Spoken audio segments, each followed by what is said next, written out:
Hi friends, मेरा नाम doctor Divya Sharma है। मैं असिस्टेंट डायरेक्टर हूँ audit wing of finance department में। आज मैं आपके साथ जो शेयर करना चाह रही हूँ वो मेंस आंसर राइटिंग पे एक वीडियो शेयर करना चाह रही हूँ। एक्चुअली ये वीडियो इस एग्जाम पैटर्न के लिए आंसर राइटिंग से ज़्यादा इसका नाम पेपर कंप्लीशन होना चाहिए, बिकॉज ये पैटर्न ऐसा है कि आपको इसमें इतना लेंदी पेपर होता है, ये पेपर कंप्लीट करना बहुत मुश्किल होता है। ये मेरा एक्सपीरियंस है, कुछ टिप्स मैं आपके साथ शेयर करना चाहूँगी। तो एक अच्छी आंसर राइटिंग के लिए हमको सबसे पहले किन चीज़ों की ज़रूरत होती है? तो first thing that you need for a good answer writing is, सबसे पहली चीज़ जो आपको लगती है, कंटेंट। कंटेंट का मतलब क्या होता है? कंटेंट ये आपका नॉलेज होता है जो आप पढ़ के गेन करते हो। अब इसको डेवलप करना, इसको डेवलप करने का कोई तरीका नहीं है, कोई शॉर्टकट नहीं है, आपको पढ़ना पड़ेगा। पर इसको पढ़ने का मैं आपको तरीका बताती हूँ कि आपका कंटेंट अच्छा हो, ये कैसे पॉसिबल है। बहुत सारे स्टूडेंट्स ये गलती करते हैं कि वो एक ही चीज़ को 10 जगह से पढ़ने की कोशिश करते हैं या रिपीटेड बार कंसल्ट करते हैं, कहीं ये बुक कहीं वो book. Please let me be very honest on this, कोई भी नोट्स कोई भी बुक्स हैं उसमें 19 से 20 का अंतर नहीं होता है। कंटेंट सब में 19-20 सेम होता है। तो हमको करना क्या है, इस कंटेंट को पढ़ते टाइम हमें गलती ये नहीं करना है कि हमें बार बार कुछ रेफर करना है। हमको एक टॉपिक 10 जगह से पढ़ने से बेटर है कि आप एक ही जगह से उस टॉपिक को 10 बार पढ़ें, सो दैट आपको थिंग्स मेमोराइज हो जाएं, कुछ चीज़ें आपको ऑन द टिप्स रहें और वो चीज़ आपको एग्जाम में हेल्प करती है, बिकॉज वो आपको एज इट इज़ याद रहती है और वहाँ सोचने का आपका टाइम बच जाता है, आप उसको वैसे का वैसा पेन डाउन कर सकते हैं ना। तो क्या होता है कंटेंट में, पहला टिप तो ये कि आप एक ही टॉपिक को 10 जगह पढ़ने से बदले बार बार एक ही किताब से पढ़िए, एक ही नोट से पढ़िए, सो दैट वो आपको बाय हार्ट हो जाए, आपको लर्न हो जाए, सो दैट कुछ चीजें आप बिना सोचे पेपर में डायरेक्टली टाइम सेव करके लिख पाए। कंटेंट में फिर दो चीजें आती हैं। एक तो जो होता है जो ऑन द गो कंटेंट होता है, जो आपको पता है कि ये क्वेश्चन एज इट इज आना है और हमको लिख के आना है, जैसे टाउन प्लानिंग ऑफ हड़प्पा। आपको पता है ये 15 मार्क का एज इट इज क्वेश्चन आएगा, आप उसको तैयार रख सकते हो, आप लिख के आ सकते हो। दूसरा जिसको हम कहते हैं, हमको एक आंसर असेंबल करना पड़ता है पेपर में क्वेश्चन देख के। मतलब नॉलेज आपके पास होता है, पढ़ा आपने, चीजें होती हैं, बट वो एज इट इज आपके पास आंसर फॉर्मेट नहीं होता है, आपको उसको असेंबल करना पड़ता है।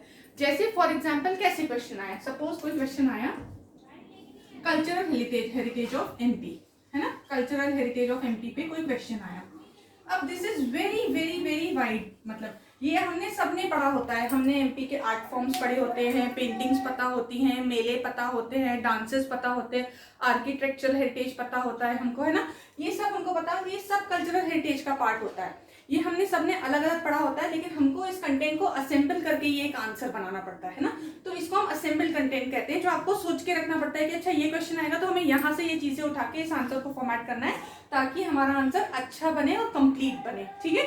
तो कंटेंट जब भी आप पढ़े दो तरीके से, एक तो ये जो आपको ऑन द गो पता हो, एज इट इज आपका टाइम सेव करे, और दूसरा थोड़ा सा जब भी आप पढ़े तो ये सोचिए कि अगर मैं ये चीज पढ़ रहा हूँ तो इसको कहाँ कहाँ यूज किया जा सकता है या इसका कैसा कैसा इस्तेमाल किया जा सकता है। सेकेंड थिंग जो आपको चाहिए वो आपका एक स्किल सेट चाहिए। पेपर लिखते टाइम एक स्किल सेट चाहिए। Now what do you mean bye skill set? Skill set में सबसे पहला स्किल सेट जो इस पेपर को कंप्लीट करने के चाहिए, दैट इज योर स्पीड, है ना। और स्पीड कैसे आती है? स्पीड सिर्फ और सिर्फ प्रैक्टिस से आती है। हम इस भरोसे में ना रहें कि हमको आता है, हमारी स्पीड बहुत अच्छी है, हम पेपर कंप्लीट कर लेंगे। जब तक आप घड़ी रख के प्रैक्टिस करके 1.5 आवर में एक एक सेक्शन लिखना नहीं सीखेंगे घर पे बैठ के, तब तक ये मान के चलिए आप एग्जाम में पेपर नहीं कंप्लीट कर पाएंगे। तो first skill set that you need is speed. ये आपको डेवलप करना पड़ता है, इसका कोई सब्स्टिट्यूट नहीं है इस एग्जाम में। Now second thing what we come to skill set is individual skill set होता है सबका। जैसे किसी की हैंड राइटिंग बहुत अच्छी होती है, किसी की राइटिंग स्पीड बहुत अच्छी होती है, किसी का प्रेजेंटेशन बहुत अच्छा होता है, कोई डायग्राम्स बहुत अच्छे बना लेता है, किसी की थ्योरी राइटिंग बहुत अच्छी होती है। ये आपको अपना स्किल सेट जानना पड़ेगा और उस पर काम करना पड़ेगा, और इसी के साथ अपनी वीकनेस पे भी काम करना पड़ेगा। हो सकता है कि आपकी हैंड राइटिंग बहुत अच्छी हो बट आप पेपर कंप्लीट ही ना कर पाते हो, है ना। तो जो स्किल सेट वाले पोर्शन में हमको काम करना है वो ये करना है कि हम अपने जो ड्रॉबैक्स हैं उनको कैसे कवर कर सकते हैं। जैसे मेरे साथ है, मैं hand writing is not the best in the world but I know my speed is very good, तो मैंने उस पर काम किया। सो सेम आप अपना स्किल सेट जानिए, आप किस चीज आपका बेस्ट फुट फॉरवर्ड है, वो अपना फोटे बनाइए इस पेपर को कंप्लीट करने के लिए। सेकेंड थिंग इज, हमेशा हमने सुना है प्रेजेंटेशन बहुत इंपॉर्टेंट है। What is presentation? Presentation is nothing. Presentation is जो आपके दिमाग में है, जो आपने पढ़ा है, उसने आप उस चीज को आपने कॉपी में इस तरीके से प्रेजेंट किया है कि वो एग्जामिनर को इजीली विजिबल हो amongst the 100 copies that he is checking. Getting my point? आपने जो पढ़ा है उसको पेपर पे इस तरीके से उतारना कि आपका क्वेश्चन दूसरों से थोड़ा सा अलग दिखाई दे या क्लियरली विजिबल हो, है ना। इसमें बहुत इजी है। प्रेजेंटेशन में आप क्या यूज कर सकते हो वो जब मैं इंडिविजुअल मेंस के टॉपिक बताऊंगी तो I will work on that also कि हम किस आंसर को कैसे प्रेजेंट कर सकते हैं। But for now you can use charts, है ना, आप ग्राफ्स यूज कर सकते हो, पाई चार्ट्स यूज कर सकते हो किसी भी चीज का डायग्रामेटिक रिप्रेजेंटेशन के लिए, है ना। आप इस तरीके से ग्राफ या इस ऐसे पैटर्न्स यूज कर सकते हैं, फ्लो चार्ट्स यूज कर सकते हैं if you are falling short of time. आप बहुत सारी चीजें डायग्रामेटिक रिप्रेजेंटेशन से शो कर सकते हैं। इसके दो फायदे होते हैं। एक तो ये फायदा होता है कि आपका पेपर थोड़ा सा दूसरों से आउटस्टैंडिंग दिखता है। दूसरा बेनिफिट ये होता है कि इस पेपर में कभी कभी ऐसा होता है कि आपके पास लिखने का टाइम नहीं बचता, है ना। तो इन डायग्राम्स या इन मेथड्स को यूज करके at least you can, instead of leaving the question, you can complete the paper in some form और द अदर। जैसे एक क्वेश्चन आया सपोज ट्राइब्स ऑफ एमपी। अब आप अगर इस क्वेश्चन को थ्योरेटिकल लिखने जाएंगे तो बहुत टाइम डिमांड करेगा। आपके पास टाइम नहीं, आपने फटाक से एमपी का मैप बनाया और उसमें मार्किंग कर दी इंडिविजुअल ट्राइब्स की, तो एटलीस्ट वो क्वेश्चन छूटने से बेटर है कि कंप्लीट होगा in some form. Okay, now third thing which is very important in holistic writing is in skill set is आपकी holistic writing. What do you mean by holistic writing? Holistic writing का मतलब ये होता है, चाहे आप एक 3 मार्कर लिखें, चाहे आप एक 6 मार्कर लिखें, चाहे आप एक 15 मार्कर लिखें, आपका जो विजन है उस क्वेश्चन को लेके you should give the complete knowledge that you have. Suppose you are writing a question on allotropes of carbon. So if you are writing allotropes of carbon, in 3 marker also you have to give a smaller but a complete picture of the allotropes. In 6 marker of course, and for 15 markers of course you have to write everything in detail. So holistic writing is very important. आप 3 mark के question में भी सारे prospects उस answer के दिखाने की कोशिश करिए, भले ही एक वर्ड या एक लाइन में करें, है ना। एंड इसी चीज को पढ़ते टाइम या कंटेंट जनरेशन के टाइम पे भी आप इसको अपनी हैबिट बनाइए। जब भी आप कोई पेपर का टॉपिक पढ़ें या क्वेश्चन तैयार करें तो हमेशा आपका माइंडसेट ये होना चाहिए कि ये अगर मेरे को 3 मार्कर में आए तो मुझे ऐसा लिखना है, 6 मार्कर मुझे ऐसा लिखना है और इसी को मुझे 15 मार्कर में ऐसा लिखना है, तभी आप वहां जाके उस पेपर को कंप्लीट कर पाएंगे। Now third thing is strategy in exam hall. Exam hall में हमको क्या करना है कि ये पेपर कंप्लीट हो।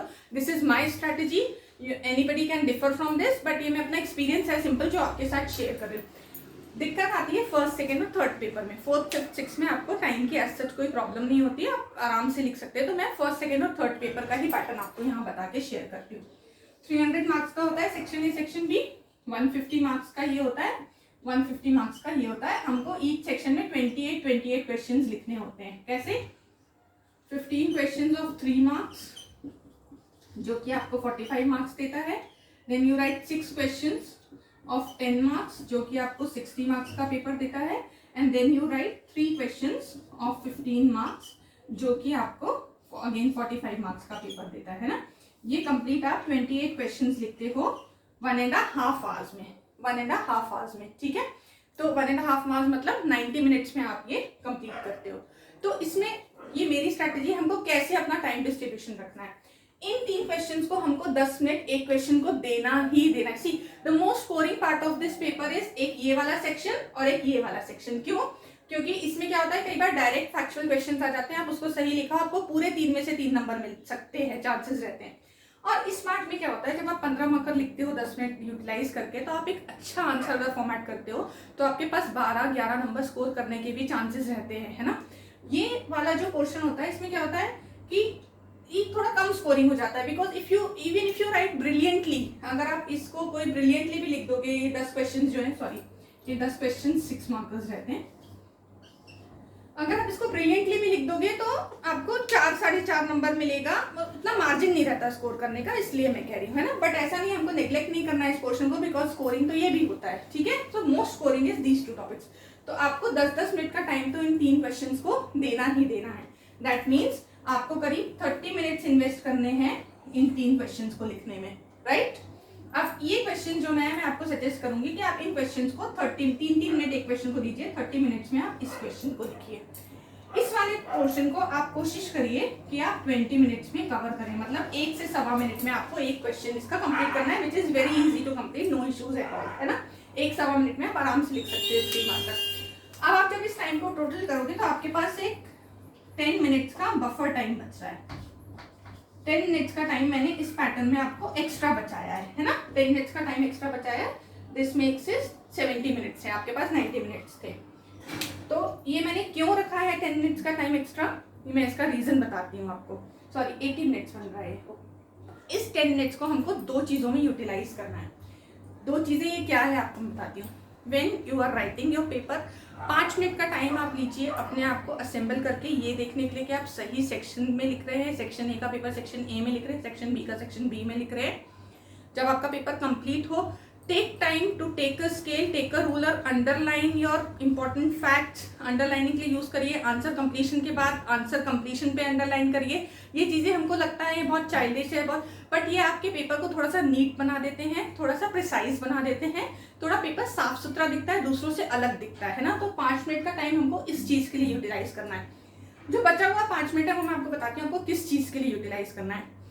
As soon as you get your paper and as soon as you are sure कि हमको ये सेक्शन लिखना है, हमको ये सेक्शन लिखना स्टार्ट करना है, it is my request, please go through the complete question paper once before starting writing. उसका रीजन क्या है, मैं ये नहीं कह रही आप एक एक क्वेश्चन इन डेप्थ पढ़िए, आप एक सरसरी निगाह से पूरे 28 क्वेश्चंस देख लीजिए। क्या होता है, इसके 2 बेनिफिट होते हैं। पहला बेनिफिट क्या होता है, पहला बेनिफिट तो हमको ये होता है कि सपोज हमको यहाँ पे 10 क्वेश्चंस लिखने हैं, है ना, 6 मार्क्स के 10 क्वेश्चंस लिखने हैं, तो इसमें से हो सकता है कि हमको 10 क्वेश्चंस में से 2 क्वेश्चंस नहीं आते हैं या 2 क्वेश्चंस उतनी अच्छी से नहीं आते हैं, बेस्ट ऑफ द वर्ल्ड नहीं आते हमको, है ना, और बाकी के 8 क्वेश्चंस हमको आते हैं और इन 8 में से हमको 6 क्वेश्चंस बहुत अच्छी से आते हैं, है ना। तो जब हम एक सरसरी निगाह से पेपर देख लेंगे तो हमको बेनिफिट क्या मिलेगा, हमको शुरू में पता होगा कि ये मेरी थोड़ी कमजोर कड़ी, ऐसा नहीं है कि इस क्वेश्चन को अटेम्प्ट नहीं करना है, हमको इसको भी बेस्ट पॉसिबल वे में अटेम्प्ट करना है, बट हम इसका टाइम इन 6 क्वेश्चंस को अच्छी से लिखने में यूटिलाइज कर लेंगे सो दैट कि हमारा यहाँ पे स्कोर करने का चांस बढ़ जाए।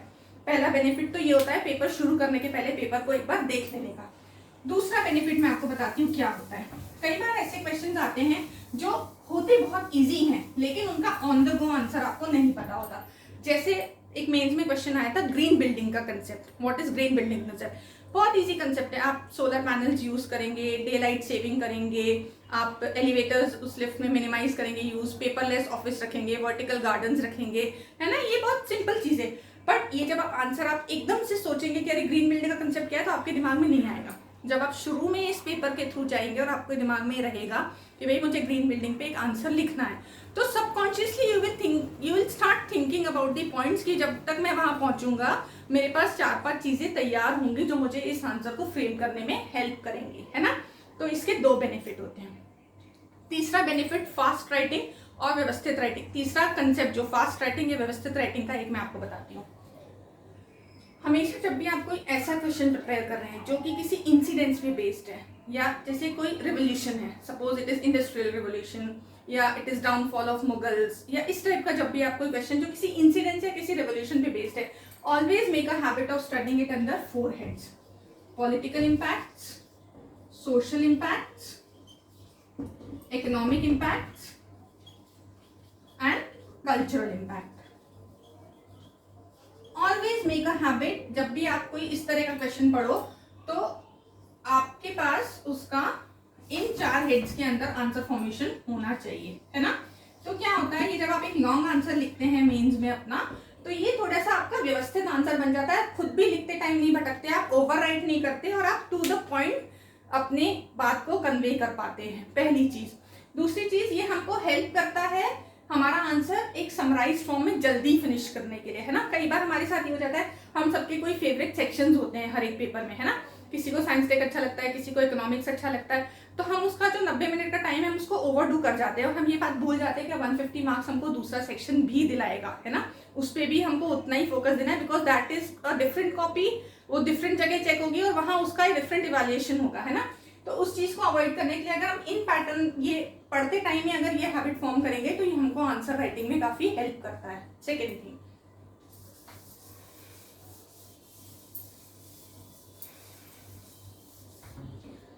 ठीक है। अब बहुत सारे हमारे दिमाग में एक ये बात हो जाती है कि कई बार 15 मार्कर में ऐसे क्वेश्चंस आ जाते हैं जो कि या तो आपको उतना ज्यादा उनके बारे में पता नहीं होता बट वो 15 मार्कर में पूछ लिया जाता है, या फिर बहुत सारे ऐसे क्वेश्चंस आ जाते हैं जो कि आप डिसाइड नहीं कर पाते हो कि इसको मैं 15 मार्कर आंसर कैसे बनाऊं। जैसे फॉर एग्जांपल मैं आपके सामने 2 क्वेश्चन कोट करती हूँ। एक क्वेश्चन है सपोज एलोट्रॉप्स ऑफ कार्बन, है ना, एलोट्रॉप्स ऑफ कार्बन पे अगर एक क्वेश्चन आता है, या दूसरा क्वेश्चन मैं आपको बता दूं कि कॉपर माइंस ऑफ एमपी, ठीक है, सपोज ये 2 क्वेश्चन आ गए कॉपर माइंस ऑफ एमपी। अब आप नॉर्मल कोर्स में आप अगर पढ़ोगे तो आप एलोट्रॉप्स ऑफ कार्बन सब पढ़ेंगे, केमिस्ट्री में हमको सबको पढ़ना रहता है, तो हम 3 एलोट्रॉप्स पढ़ते हैं, भी डायमंड होता है, ग्रेफाइट होता है, फुलरॉन होता है ना। अब अगर ये 15 मार्क का क्वेश्चन आया तो मैं एक एग्जाम्पल आपको कोट कर रही हूँ कि आप कैसे इस तरीके के आंसर को लिखें जो आपके पेपर को या क्वेश्चन आंसर को ज्यादा स्कोरिंग बनाए। If you are suppose to write a 15 marker on allotropes of carbon, I suggest start आपको अपना आंसर ऐसे करना चाहिए कि कार्बन जो एलिमेंट है इसके वैलेंस शेल में 4 इलेक्ट्रॉन्स होते हैं by virtue of its position, और क्योंकि इसमें वैलेंस शेल में 4 इलेक्ट्रॉन्स होते हैं तो it is possible of forming many covalent bonds दूसरे मेटल एलिमेंट्स के साथ, एंड दैट इज वाई इसके इतने एलोट्रॉप्स एग्जिस्ट करते हैं। जब आप वहां से शुरू करेंगे अपना इंट्रोडक्शन पोर्शन, आप कार्बन क्यों इतने एलोट्रॉप्स फॉर्म करता है वहां से शुरू करेंगे। फिर जब आप इसके एलोट्रॉप्स के बारे में बताएंगे कि भाई इसके 3 एलोट्रॉप्स होते हैं, एक डायमंड होता है, एक ग्रेफाइट होता है और एक फुलरॉन होता है ना। जब आप ये बताएंगे कि भाई क्यों है ये एलोट्रॉप्स इतने फॉर्म में, है ना, ये 15 मार्कर के लिए बहुत इंपॉर्टेंट है कि आप आंसर फ्रेमिंग कैसे करते हो। ठीक है, फुलरॉन, डायमंड और ग्रेफाइट। फिर आप एक इंडिविजुअल एलोट्रॉप्स को उठाइए, इंडिविजुअल एलोट्रॉप्स से फिर आप डायमंड पे जाएंगे, तो आप डायमंड का स्ट्रक्चर बनाएंगे कि भाई इसका टिपिकल ट्राइपॉड स्ट्रक्चर होता है ना। इस वजह से क्या होता है, कोई इलेक्ट्रॉन फ्री नहीं होता, तो इस वजह से इसकी यूनिक फिजिकल प्रॉपर्टीज है, यूनिक केमिकल प्रॉपर्टीज है कि भाई ये नॉन कंडक्टर ऑफ इलेक्ट्रिसिटी होता है, व्हाटएवर, है ना।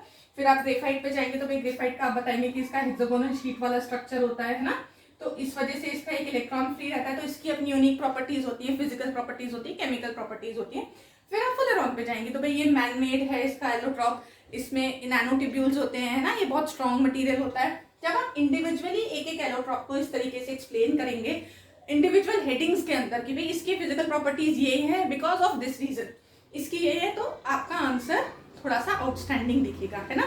कंटेंट वही है, सबके पास वो कंटेंट है, उसको पेपर पे कैसे प्रेजेंट करना है, that is what I am trying to tell you. अब सेकेंड चीज है,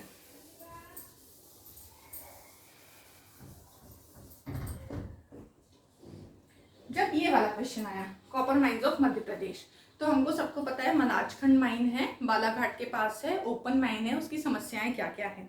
अब इसको 15 मार्कर बनाना है तो आप इस पे कैसे काम करोगे, है ना, कैसे काम करोगे मैं बताती हूँ। जो जो चीज़ें हमको सबको पता होती हैं हम वो लिखेंगे कि भाई इसकी लोकेशन क्या है, कितना स्पैन है इसका इकोनॉमिक पॉइंट ऑफ व्यू लिखेंगे कि भाई इंडिया में इसका इकोनॉमिक पॉइंट ऑफ व्यू से कितना कॉन्ट्रीब्यूशन है, यहाँ से जो कॉपर निकलता है वो सब हम लिख देंगे जो हमको पता है। इस आंसर को थोड़ा इलेबोरेट कैसे बनाना है वो मैं आपको बताती हूँ, है ना। यहाँ से जो कॉपर निकलता है, किसी भी ओर से जो कॉपर निकलता है 2 फॉर्म में निकलता है, या तो उसका पायराइट ओर निकलता है या तो उसका सल्फाइड ओर निकलता है ना। सल्फाइड के साथ कॉम्बिनेशन में रहता है कॉपर, या फिर ऑक्सीजन के साथ, जिसको हम पायराइट ओर कहते हैं। इसी मीन्स में जब हम केमिस्ट्री पढ़ेंगे तो हम मेटलर्जी पढ़ेंगे, और जब हम मेटलर्जी पढ़ेंगे तो हम इन ओर्स का एक्सट्रैक्शन, इन ओर्स से कैसे इस मेटल को एक्सट्रैक्ट किया जाता है वो भी पढ़ेंगे, है ना। If you want to add a different touch या if you want to make your answer a bit more elaborate 15 marker के हिसाब से, तो आप लिखिए कि भाई इस फॉर्म में ओर को निकाला जाता है, फिर इसको ऐसे ऐसे प्रोसेस करके इससे कॉपर मेटल एक्सट्रैक्ट किया जाता है। फिर आप चाहें तो आप Hindustan zinc limited, Hindustan copper limited में किया जाता है ये काम। फिर आप चाहें तो इसमें इसको होलिस्टिक देने के लिए कि भाई हमारे पास उतना इंफ्रास्ट्रक्चर आसपास अवेलेबल नहीं है, यहाँ से हमको ट्रांसपोर्ट करना पड़ता है, तो ये आपके आंसर को एक विजन भी देगा और थोड़ा सा इलेबोरेशन देगा, थोड़ा सा वैलिड कंटेंट देगा। ठीक है, ये मेरा एक सजेशन है आपको। एक और गलती जो हम आंसर राइटिंग के टाइम करते हैं, जो मुझे लगता है स्पेशली 15 मार्कर्स में, कि आंसर कई बार पार्ट्स में पूछा जाता है। पार्ट्स में पूछा कैसे जाता है, रेनेसेंस और इसका इम्पैक्ट, है ना, इसका इम्पैक्ट है, सपोज इंडस्ट्रियल रिवॉल्यूशन और इसका इम्पैक्ट, है ना। तो हम कई बार क्या करते हैं, जब भी कोई आंसर पार्ट में पूछा जाता है 15 मार्कर, 2 पार्ट या 3 पार्ट में, तो हर एक पार्ट के डेडिकेटेड मार्क्स होते हैं, है ना, कि 5 मार्क्स इसका, 5 मार्क्स इसका, 5 मार्क्स इसका। हम क्या करते हैं, हम क्वेश्चन को एज अ होल पढ़ लेते हैं और एक ही चीज लिख देते हैं पूरी, हम उसके पार्ट्स को स्पेसिफाई नहीं करते। अगर क्वेश्चन में 3 पार्ट में पूछा गया है तो हमको आंसर भी स्पेसिफाइड 3 पार्ट्स में लिखना है, क्योंकि स्पेसिफाइड 3 पार्ट्स का मार्क्स डिस्ट्रीब्यूशन होगा जब चेक किया जाएगा, है ना। तो ये कहीं ना कहीं आपको थोड़ा सा हेल्प करता है अपने आंसर को बेटर बनाने में, अपनी कॉपी को बेटर बनाने में, ठीक है। और मोस्ट इंपॉर्टेंट पार्ट इस एग्जाम पैटर्न की इस पेपर कंप्लीशन, है ना। हम कितना भी अच्छा सोच लें, कितना भी अच्छा कर लें, अगर हमारा आंसर पेपर पे नहीं है तो it is as good as कि आपका सब पढ़ा रखा सब रह जाएगा, है ना। So please please please it is a humble request, please focus on answer writing, मतलब हैंड राइटिंग प्रैक्टिस करिए, टाइम लिमिट में करने की प्रैक्टिस कीजिए। और अगर फिर इन टिप्स पे आप काम करना चाहते हैं तो डेफिनेटली आप कर सकते हैं, ये मेरा सजेशन है। एंड दूसरी चीज़ एक मैं ये भी कहना चाहूँगी कि ये एक दिन में नहीं आता है, ये जब आप अपना अपना मेंस का सब्जेक्ट पढ़ें, जब कोई भी टॉपिक पढ़ें, तो मेक इट अ हैबिट, ये आपके दिमाग में होना चाहिए कि मेरे पास ये कंटेंट है, इसको मैं कहाँ यूज़ कर सकती हूँ, या मेरे पास ये कंटेंट है, इसको मुझे कैसे 3 मार्कर, 6 मार्कर और 15 मार्कर में फॉर्मेट करना है। Make it a habit of reading each and every topic with this pattern. I think ये आपको डेफिनेटली हेल्पफुल होगा। अगर आपको पसंद आए मेरा ये lecture, definitely do let me know, I try to work more on my self. Thank you.